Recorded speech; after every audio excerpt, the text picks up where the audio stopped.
आप सभी का राठौर वर्ल्ड की दुनिया में हार्दिक अभिनंदन। मित्रों, जैसा कि टॉपिक वर्णमाला या वर्ण व्यवस्था या वर्ण विचार एक ही नाम से जाना जाता है, और आज हम परीक्षा के लिए विशेष अति महत्वपूर्ण प्रश्नों की चर्चा आपके साथ करने चल रहे हैं।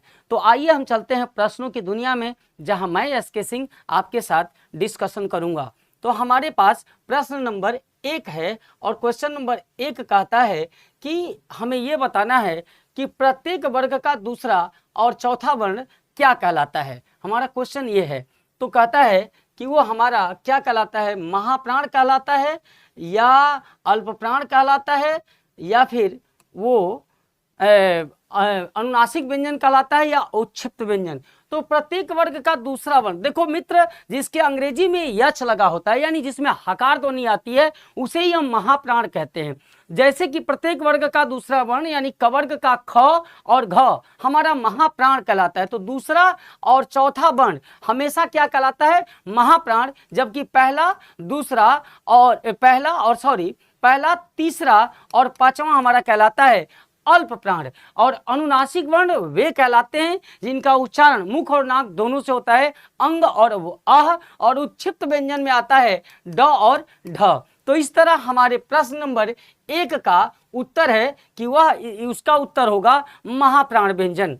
अब हम चलते हैं अगले प्रश्न की तरफ, और हमारा अगला प्रश्न ये है, स्क्रीन पे रहा ये कि निम्नलिखित में से महाप्राण व्यंजन कौन सा है। निम्नलिखित में से महाप्राण व्यंजन कौन सा है। तो फिर महाप्राण के विषय में मैंने कहा ना कि जिसमें अंग्रेजी का यच लगता है, जैसे के एच हो गया, जी एच हो गया, और ये के जो है, के यानी कि क अल्पप्राण हो गया, ख महाप्राण हो गया, जी से ग ये अल्पप्राण हो गया, और घ हमारा महाप्राण हुआ, और अंग जिसमें यच नहीं लगा होता वह अल्पप्राण कहलाता है। यानी वर्ग का पहला, तीसरा, पांचवा अल्पप्राण है और दूसरा और चौथा महाप्राण है। क्वेश्चन है, निम्नलिखित में से महाप्राण व्यंजन कौन से हैं। तो वह वर्ग का दूसरा और चौथा जिसमें होगा वही महाप्राण होगा। तो ये क जो है वो पहला है, इसलिए इसका उत्तर गलत हो जाएगा। ख दूसरा है, च और च वर्ग का ये दूसरा वर्ण है, ट वर्ग का ये दूसरा वर्ण है, और त वर्ग का ये दूसरा वर्ण है, और प वर्ग का ये दूसरा वर्ण है, इसलिए इसका राइट उत्तर होगा ख, छ, ठ, थ और फ। यानी वर्ग का दूसरा और चौथा वर्ण क्या कहलाता है, महाप्राण कहलाता है, और पहला और तीसरा हमारा कहलाता है अल्प प्राण। अगला क्वेश्चन, क्वेश्चन नंबर 3, और क्वेश्चन नंबर 3 क्या कहता है कि अयोगवाह कहा जाता है। तो मित्रों, अयोगवाह संयुक्त व्यंजनों को नहीं कहा जाता।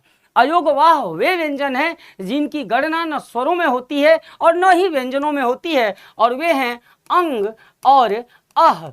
अंग और अह जिसे हम अनुस्वार और विसर्ग के नाम से जानते हैं। अतः अयोगवाह कहा जाता है किसको, अनुस्वार एवं विसर्ग को। अल्पप्राण और महाप्राण की चर्चा मैंने किया कि जिसकी अंग्रेजी करने पर जिसमें यच पाया जाए, हकार ध्वनि पाई जाए, वो महाप्राण है, और जिसमें हकार ध्वनि न पाई जाए वो अल्पप्राण है। अतः अयोगवाह मित्रों अनुस्वार और विसर्ग को कहा जाता है। हमारा नेक्स्ट क्वेश्चन, क्वेश्चन नंबर 4, और क्वेश्चन नंबर 4 आपसे क्या कहता है, जरा ये क्वेश्चन बड़ा स्टैंडर्ड है, ध्यान दीजिएगा कि हिंदी भाषा में हर्ष स्वरों की संख्या कितनी है। तो आपको ये पता होना चाहिए कि हिंदी भाषा में कुल स्वरों की संख्या 11 है। कुल स्वरों की संख्या कितनी है, 11 है, जिसमें ह्रस्व स्वर यानी जिन्हें हम लघु या छोटे स्वर के नाम से जानते हैं वो है अ, ह्रस्व ई, ह्रस्व उ और री, यानी ह्रस्व स्वरों की संख्या 4 है। और दीर्घ स्वर जो आ, दीर्घ ई, दीर्घ उ और हमारा ए, ओ और औ हैं, ये कहलाते हैं मित्रों दीर्घ स्वर। ये दीर्घ स्वर कहलाते हैं जिनकी संख्या 7 है, और 2 अयोगवाह कहलाते हैं अंग और अह। तो कहता है हिंदी भाषा में ह्रस्व स्वरों की संख्या कितनी है। तो इसका राइट उत्तर 4 होगा। और पूछ दे वो कौन कौन से हैं, तो वह अ है, ह्रस्व ई है, ह्रस्व उ है और री है। ये तो बात हमारी किसकी थी, ह्रस्व स्वरों की, और साथ में मैंने आपसे दीर्घ स्वरों की भी चर्चा कर दी।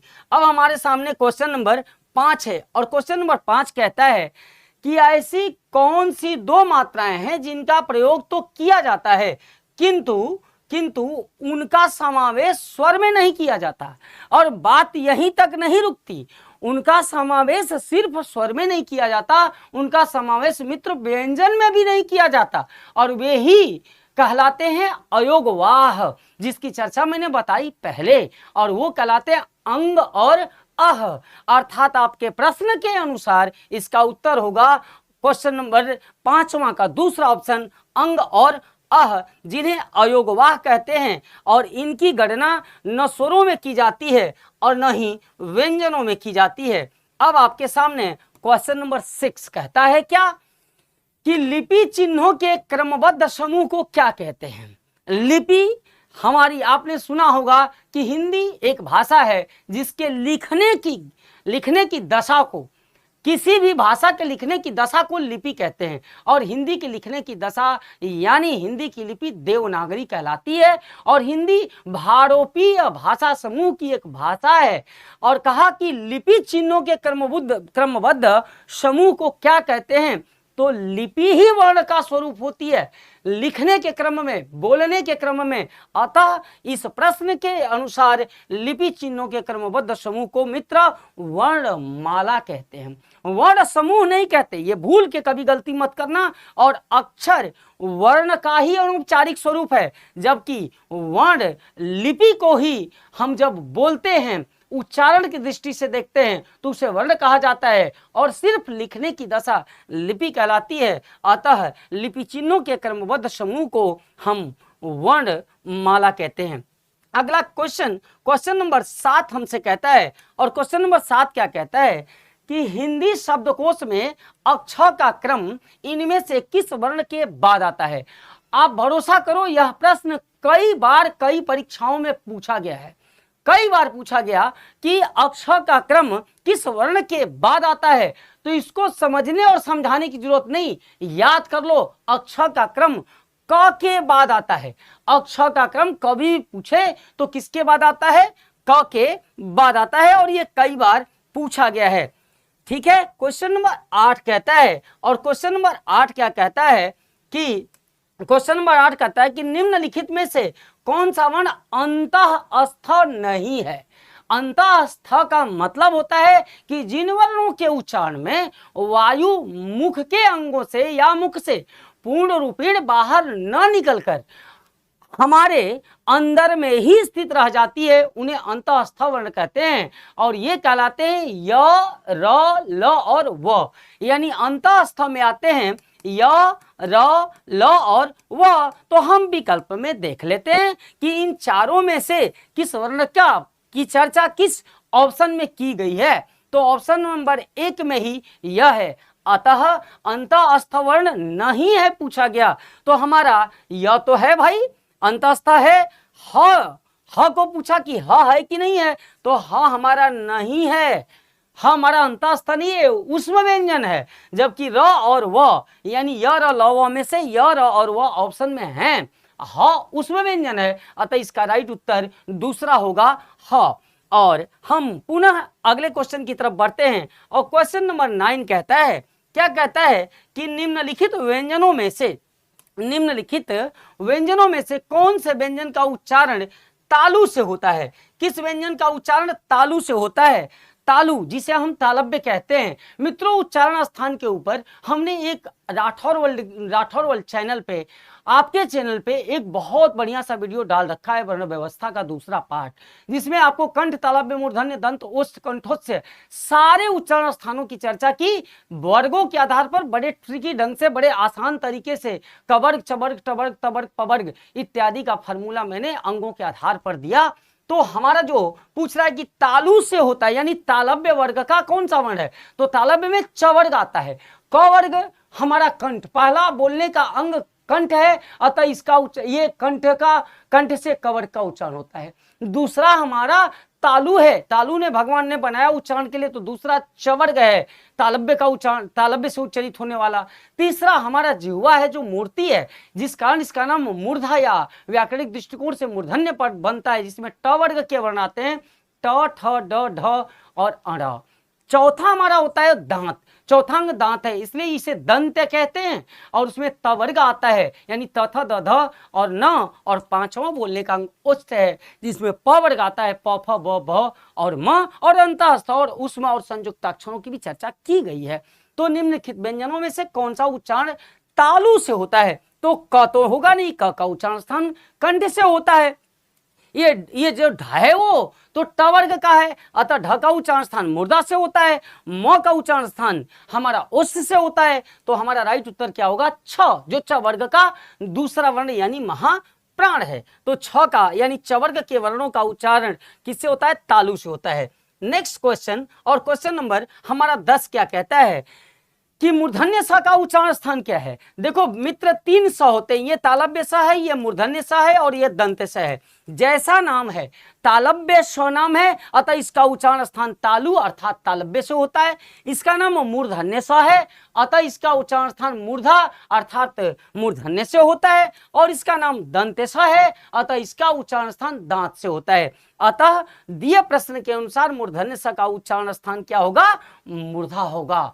ठीक है, थोड़ा सा आप पूरे वीडियो में मेरे साथ लगे रहिए, वर्ण व्यवस्था का हम एवरी कॉन्सेप्ट आपके साथ क्लियर करेंगे। अगला क्वेश्चन हमारा कह रहा है, अगला क्वेश्चन क्या कह रहा है कि य, र, ल और व किस वर्ग के व्यंजन है? ये चर्चा मैंने तो किया कि य, र, ल, व हमारे अंतःस्थ हैं और तालव्य स, मूर्धन्य स, दंत स और ह हमारी ये ऊष्म व्यंजन है, जबकि अक्ष, त्र, ज्ञ और स्र ये संयुक्ताक्षर हैं। तो हमारा य, र, ल, व किस वर्ग का व्यंजन है मित्र? तो अंतःस्थ है, याद रखना। और ये एक बात और बता दें, ये अल्प प्राण व्यंजन है, य, र, ल, व ये अल्प प्राण व्यंजन है और ये सघोष वर्ण कहलाते हैं। कहा मित्रों की होठों के आधार पर ये हमारे स्वर 3 प्रकार के हैं, एक है अर्धवृत्त, एक हमारा है अर्धवृत्त, एक हमारा है समवृत्त, एक हमारा है विवृत्त। तो मित्रों हमारा विवृत्त जो वर्ण है, विवृत्त वर्ण, विवृत्त में हमारा आ आता है, आ। और यदि हम अर्धवृत्त की करें बात, अर्धवृत्त वर्ण जिसमें हमारा मुख आधा खुला होता है, और समवृत्त में हमारा मुख पूरा खुला होता है। और उस आधार पर हम समवृत्त की बात करें तो समवृत्त में ई, दीर्घ ई, उ और दीर्घ उ है, जबकि अर्धवृत्त में ए, ऐ, ओ और औ हैं, ये हमारे कहलाते हैं, ये हमारे अर्धवृत्त, ए, ऐ, ओ और औ अर्धवृत्त हैं। विवृत्त में आ है और समवृत्त वर्ण में आते हैं ई, ह्रस्व ई, दीर्घ ई और ह्रस्व उ और दीर्घ उ। अर्थात क्वेश्चन के अनुसार विवृत्त स्वर इनमें से कौन सा है? तो राइट उत्तर होगा हमारा आ। ठीक है, अगले क्वेश्चन की तरफ बढ़ते हैं। और अगला क्वेश्चन नंबर 13, और क्वेश्चन नंबर 13 हमसे क्या कहता है? क्वेश्चन नंबर 13 कहता है कि निम्नलिखित वर्णों में कौन सा वर्ण मूर्धन्य नहीं है? मूर्धन्य जब भी पूछे कि नहीं है तो याद रहे कंठ तालव्य मूर्धन्य यानी वो ट वर्ग का वर्ण नहीं होना चाहिए। तो हमारा जो ऑप्शन नंबर 1 है वह तालव्य का वर्ण है यानी च वर्ग का वर्ण है, अतः इसका उत्तर राइट उत्तर जो होगा वह हमारा ऑप्शन नंबर 1 होगा। और ट, ठ, ड और ढ हमारी ये मूर्धन्य के वर्ण हैं। क्वेश्चन नंबर 14, और क्वेश्चन नंबर 14 क्या कहता है? क्वेश्चन नंबर 14 कहता है कि निम्नलिखित हिंदी वर्णों में से अयोगवाह कौन सा वर्ण है? यानी अयोगवाह वे वर्ण है जिनकी गणना न स्वर में होती है न ही व्यंजन में होती है, और वे अंग और अ हैं जिन्हें हम अनुस्वार और विसर्ग के नाम से जानते हैं। अतः अयोगवाह की बात हो तो वो अंग और अह है, अतः 14 का क्वेश्चन का दूसरा ऑप्शन राइट है। क्वेश्चन नंबर 15, निम्नलिखित में से कौन सा संयुक्त स्वर नहीं है? संयुक्त स्वर नहीं है तो मित्रों संयुक्त स्वर या संयुक्त वर्ण वे हैं जो 2 वर्णों से मिलकर बनते हैं।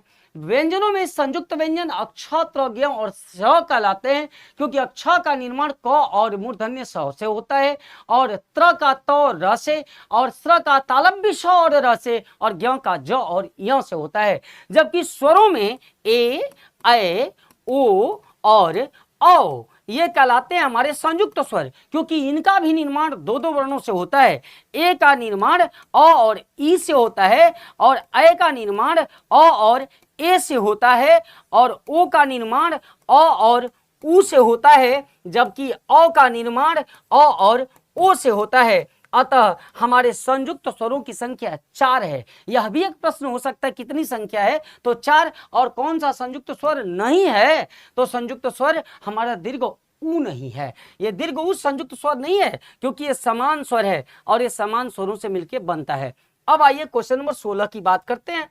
क्वेश्चन नंबर 16 हमारा कहता है कि निम्नलिखित में से कौन सा वर्ण दंत्य नहीं है, और दंत के अंदर त वर्ग के वर्ण आते हैं, त थ द ध और न। तो जो त थ द ध न में से नहीं होगा वो दंत्य नहीं है। तो और ल भी, ल जिसे पार्श्विक व्यंजन कहते हैं, यह भी दंत वर्ण का व्यंजन है। अतः इसका राइट उत्तर यह होगा जो तालव्य का वर्ण है, इसका उच्चारण स्थान तालु है। अतः मित्र हमारे जो दंत्य नहीं है वह यह है।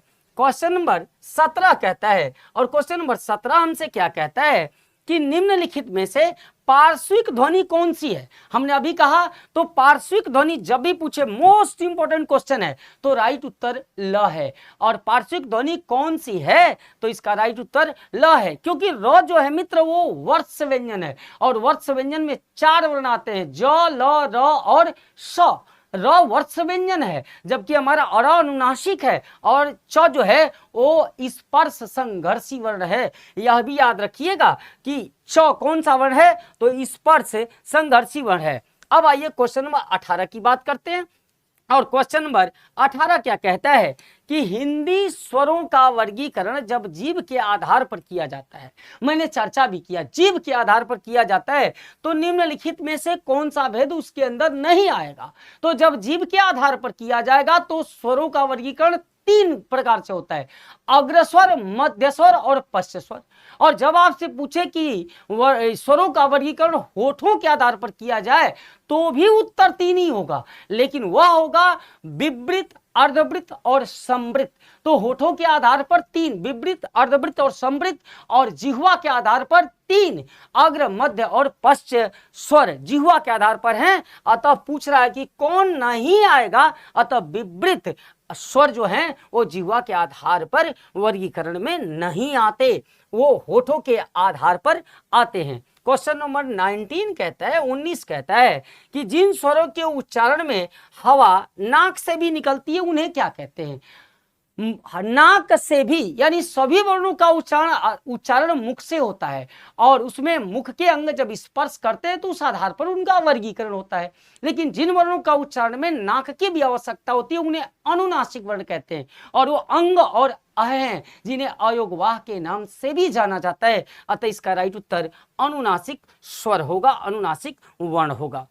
क्वेश्चन नंबर 20 कहता है कि अनुस्वार किसका कार्य करता है। अनुस्वार किसका कार्य करता है। हम अक्सर लिखते समय जब पंचमाक्षरों को लिखते हैं तो हम अनुस्वार का प्रयोग करते हैं। जैसे हमने लिखा अंबार, तो अंबार हम ऐसे भी लिख देते हैं, और अंबार हम ऐसे भी लिख देते हैं मित्र, ऐसे भी लिख देते हैं।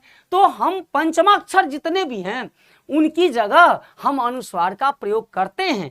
क्वेश्चन करें अनुस्वार किसका कार्य करता है, तो निश्चित रूप से इसका उत्तर क्या हो जाएगा, पंचम वर्ण का।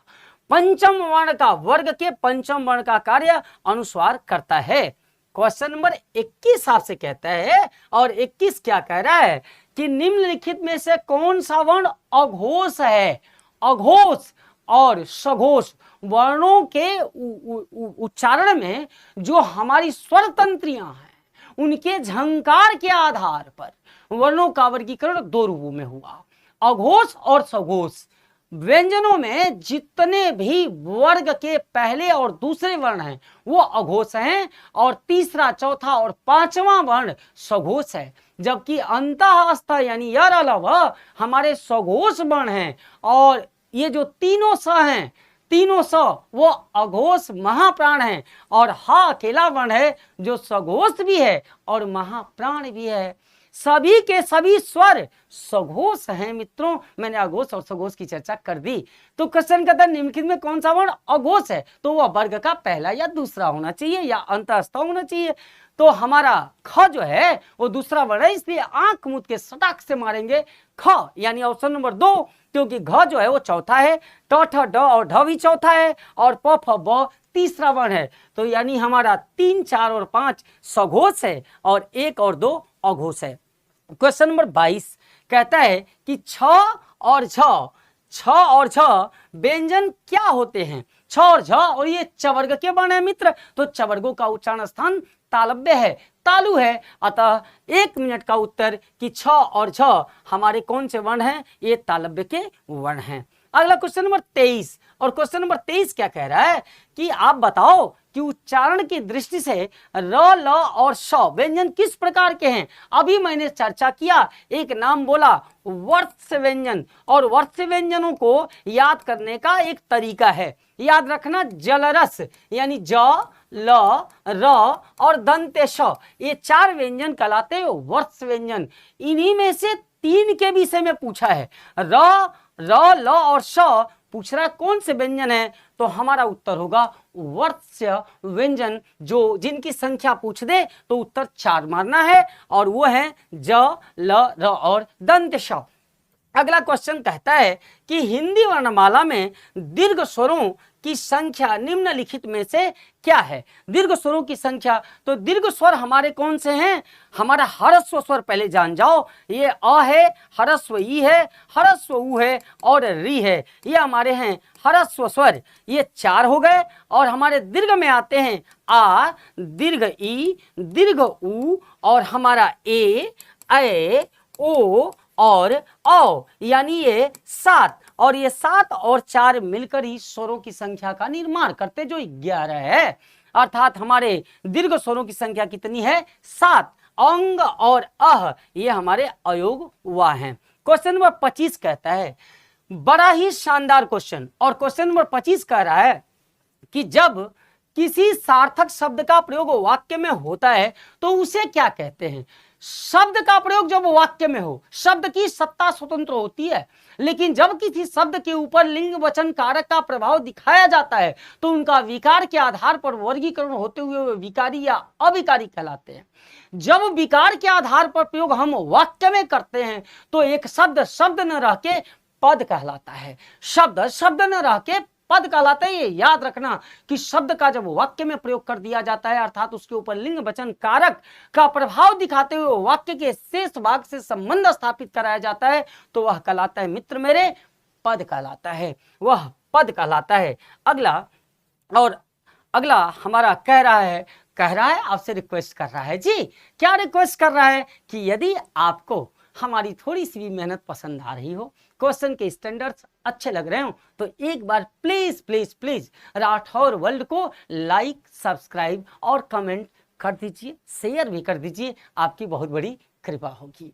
हम अगले स्लाइड के ऊपर चलते हैं, और अगला स्लाइड हमारा कह रहा है कि निरानुनासिक का संबंध निम्नलिखित में से किससे होता है? निरानुनासिक, आपसे क्वेश्चन पूछा गया कि निरानुनासिक का संबंध, तो मित्र पहले निरानुनासिक को समझ लो। जब निरानुनासिक की संधि होगी, संधि भी जान जाओ इस शब्द की संधि, तो वह होगी निह धन अनुनासिक, निह धन अनुनासिक, और निह का अर्थ यह नकारात्मक अर्थ देने वाला उपसर्ग है।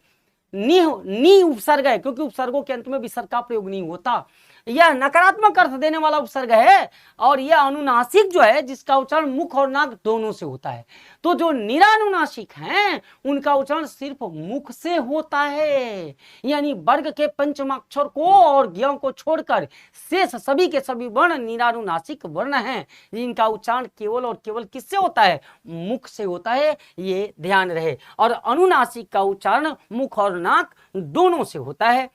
क्वेश्चन नंबर अगला कह रहा है, हमारा अगला प्रश्न कह रहा है कि कौन सा व्यंजन तालव्य स वर्ण के योग से बना है? तो याद रखें कि संयुक्ताक्षर स्र यह हमारा तालव्य स और र से मिलकर बना हुआ है, अतः जिस ऑप्शन में स्र है वह सही उत्तर है। स्र तालव्य स और र से मिलकर बना है।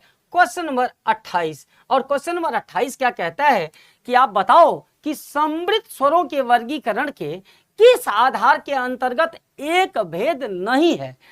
कहता है कि समृद्ध स्वरों के वर्गीकरण के आधार के अंतर्गत एक भेद नहीं है। कहता है कि जिह्वा के प्रयोग का आधार, उच्चारण काल का आधार, होठों की स्थिति और मुख द्वार खुलने का आधार। तो जब भी आप वर्णों का आधार वर्गों का, स्वरों का वर्गीकरण विवृत, अर्धवृत और समृद्ध के आधार पर करेंगे तो उसमें तीन चीजें भाग लेंगी। वो क्या है? एक, जीभ जब तालू से ऊपर स्पर्श करती है यानी जीभ का आधार होता है, होठों का आधार होता है, और उच्चारण काल में लगने वाला समय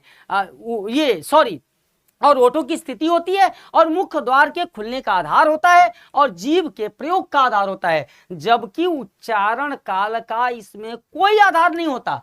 उच्चारण काल के आधार पर स्वर हमारे तीन होते हैं, ह्रस्व स्वर, दीर्घ स्वर और प्लुत स्वर। तो यहां इसका राइट उत्तर हो जाएगा ऑप्शन नंबर 2, क्योंकि पूछा है कि अच्छा समृद्ध स्वरों के वर्गीकरण के किस आधार के अंतर्गत, क्वेश्चन पूछ रहा है कि समृद्ध स्वरों के वर्गीकरण के किस आधार के अंतर्गत एक भेद है, तो वह भेद पूछा जा रहा है, तो वह जीभ के प्रयोग के आधार पर नहीं है, उच्चारण काल के आधार पर नहीं, जीभ के प्रयोग के आधार पर अग्रस्वर, मध्य स्वर और पश्च स्वर हैं, उच्चारण काल के आधार पर ह्रस्व स्वर, दीर्घ स्वर और प्लुत स्वर हैं, और मुख द्वार के खुलने का आधार और होठों की स्थिति के आधार पर स्पर्श व्यंजन है। तो इसका राइट उत्तर है मुख द्वार खुलने का आधार। मुख द्वार जितना खुलता है उसी आधार पर हम अर्धवृत्त, विवृत्त और समृद्ध की चर्चा करते हैं, और समृद्ध में मुख द्वार मूल रूप से भाग लेते हैं। अगला क्वेश्चन हमारा है, अगला क्वेश्चन क्या कह रहा है कि स्पर्श व्यंजनों के वर्गीकरण में अंतिम वर्ण कौन सा होता है, तो भैया स्पर्श क से म तक होते हैं, अतः इसका राइट उत्तर म होगा कि स्पर्श व्यंजनों 25 संख्या होती है और वो क से म होते हैं, अतः स्पर्श व्यंजन का अंतिम वर्ण म है। अगला क्वेश्चन हमारा क्या कहता है, और अगला क्वेश्चन कह रहा है कि निम्न में से किस विकल्प में वर्ण और उसकी व्याकरणिक विशेषताओं का गलत मिलान हुआ है। वर्ण और उसकी व्याकरणिक विशेषता का गलत मिलान हुआ, तो देखते हैं। प वर्ग का पहला वर्ण, तो कहता है ये ओष्ठ है भाई, ये अघोष भी है क्योंकि अघोष वर्ग का पहला और दूसरा होता है, तो ये गलत पूछ रहा है। और ये अल्प प्राण भी है क्योंकि जिसकी अंग्रेजी करने पर यच नहीं है तो अल्प प्राण है, जैसे पी से प और पीएच फ, तो यच वाला महाप्राण, बिना यच वाला अल्प प्राण, ये ट्रिक याद रखिएगा। फिर बी से ब, बी एच भ, तो ये बी अल्प प्राण, आई एच वाला महाप्राण, तो प हमारा अल्प प्राण भी है, तो यह तो भाई सही है, यानी ये पूछ रहा है गलत, तो यह उसका उत्तर नहीं होगा। अगला कहता है अड़ टवर्ग का वर्ण है, और टवर्ग जो है वो मूर्धा में आता है, ये सही है। यह सघोष भी है क्योंकि सघोष 3, 4, 5 हैं, और यह अल्प प्राण भी है, अतः यह मिलान भी सही है। अगला क्वेश्चन हमारा क्या कहता है, चवर्ग का वर्ण है, तालु इसका उच्चारण स्थान सही है, बड़ा अच्छा क्वेश्चन दिया गया है जी।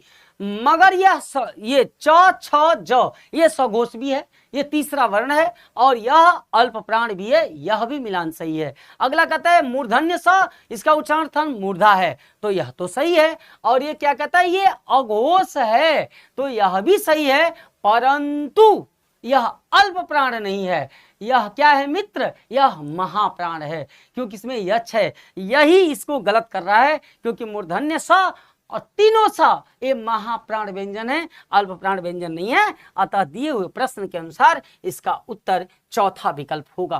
क्वेश्चन नंबर 31 कहता है, क्या कहता है मित्र कि निम्नलिखित में से कौन से शब्द अघोष वर्ण पर समाप्त हो रहे हैं। अघोष वर्ण पर समाप्त हो रहे हैं यानी वर्ग का पहला और दूसरा वर्ग, यानी कवर्ग, चवर्ग, तवर्ग, तवर्ग, पवर्ग, उसका हमारा अघोष पर समाप्त होने के पहला और दूसरा वर्ण होना चाहिए।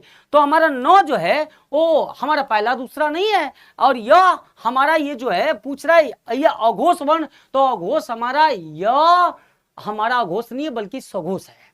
ठीक है। अगला क्वेश्चन, तो हमारा जो है ये अघोष है, तो हमारा अघोष है, और हमारा क भी अघोष है, तो हमारा राइट उत्तर हमको मिल गया। तो हम एग्जाम में आगे की तरफ क्यों भागेंगे यार, क्योंकि वर्ग का पहला और दूसरा अघोष है, अतः हमारा तो जो है वो तवर्ग का पहला है और क जो है वो कवर्ग का पहला है, तो हम राइट उत्तर मारेंगे, भागेंगे आगे के ऊपर डिस्कशन क्या करें, टाइम इतना एग्जाम में नहीं होता।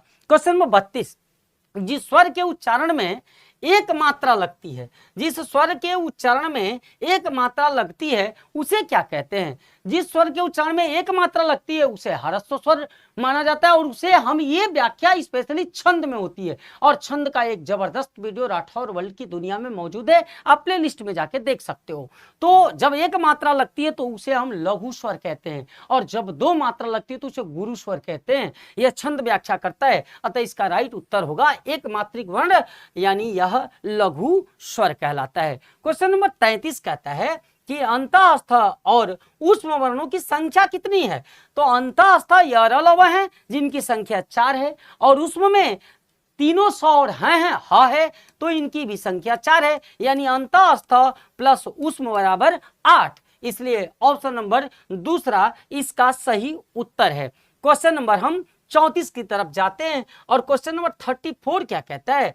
34 कहता है कि अल्पप्राण ध्वनियां इस वर्ष व्यंजनों के वर्गीकरण में किस वर्ग से संबंधित है। अल्पप्राण ध्वनियां यानी जिनमें हकार ध्वनि नहीं है, जिनमें यच नहीं लगा है, वो अल्पप्राण ध्वनियां इस स्पर्श व्यंजनों के वर्गीकरण में किस वर्ग से संबंधित है। तो अल्पप्राण में कौन कौन आता है, इसमें वो विषम संख्याएं होती हैं, यानी पहला, तीसरा और पांचवा। ऑप्शन में देख लेते हैं किसमें, ये पहला, दूसरा, तीसरा, ये गलत, पहला, तीसरा, चौथा गलत, पहला, तीसरा और पांचवा ऑप्शन नंबर 3 में दिया हुआ है। अतः इस प्रश्न का राइट उत्तर हो जाएगा अल्पप्राण। हम जिसमें यच न लगा हो वो अल्पप्राण है, पहला, तीसरा और पांचवा। अगला हमारा प्रश्न कहता है कि अय वर्ण के उच्चारण में किन उच्चारण स्थान का प्रयोग होता है। अय में ध्यान रखिएगा, अय हमारा पूछा गया है अय, तो इसके लिए वर्ण विच्छेद कर लो। अय जो बना है अ प्लस ए से बना है, अ प्लस ए से, और ए जो हमारा है वो अधन ई से बना है, और प्लस इधर अ आ गया, और अ को जोड़ेंगे संधि के अनुसार तो आ हो जाएगा, और इधर बचेगा ई।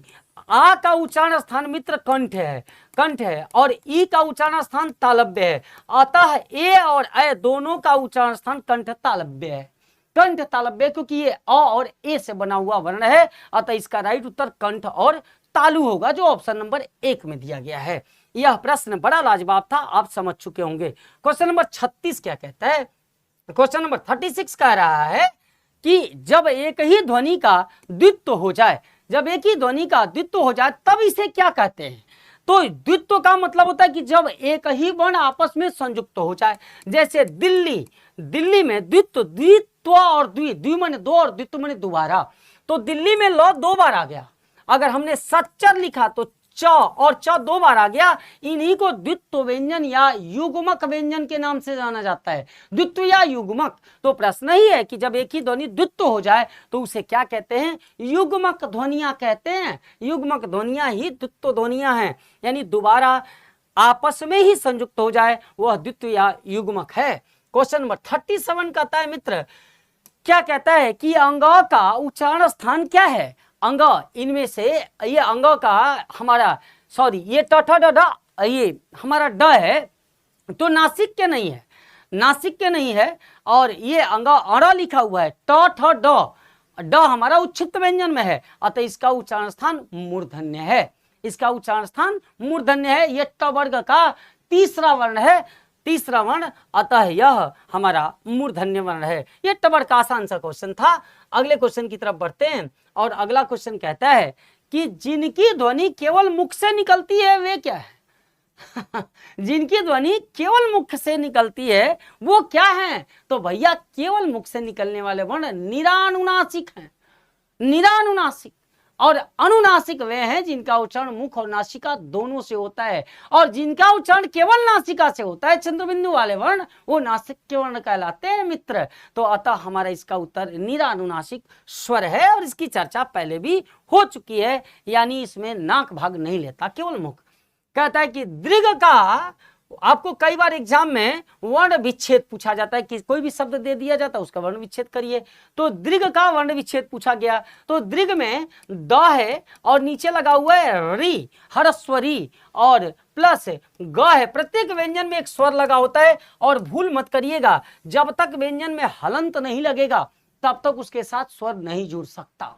तो व्यंजन में आपको हलंत लगाना ही होगा। अगर वर्ण, ये जैसे देखो मैंने मिस्टेक कर दिया, तो द में हलंत होना ही चाहिए। जब तक पंचर नहीं हुई ना, ऊपर ले सुलेशन नहीं सटाई, तो ये देखा भाई सुलेशन का काम हलंत करता है।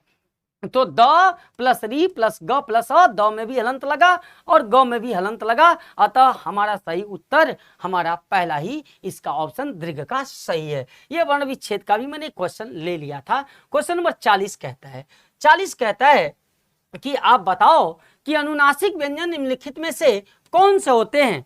तो अनुनासिक अनुनासिक कौन सा होता है भैया? अनुनासिक जिसका उच्चारण मुख और नाक दोनों से होता है तो वह होता है वर्ग का पंचमाक्षर। अंग, य, र, न और म तथा य।